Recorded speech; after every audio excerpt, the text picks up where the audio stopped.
Anytime I'm making buttermilk biscuits, I always use self-rising flour, but not everybody keeps self-rising flour on hand. So let me show you a really quick and easy way to make your own.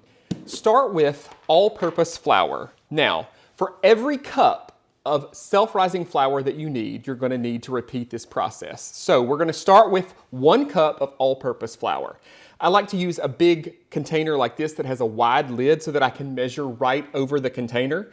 I'm giving my flour a stir and I'm spooning my flour right into my measuring cup. Now, you want to make sure that you don't jam your measuring cup down in there because you're going to pack extra flour in there. And you want to make sure that you're using a dry measuring cup like this one because it allows us to measure exactly what we need by overfilling and then using the back of a butter knife like this to just level it off. I've got a large bowl here. I'm going to put my 1 cup of all-purpose flour in there. To that, I'm going to add 1½ teaspoons of baking powder and 1/4 teaspoon of regular salt. Now I'm going to measure this over my measuring cup because we don't want to measure over our bowl because if we happen to add too much salt to our measuring spoon, it's impossible to get that salt out of there. So this is 1/4 teaspoon of salt.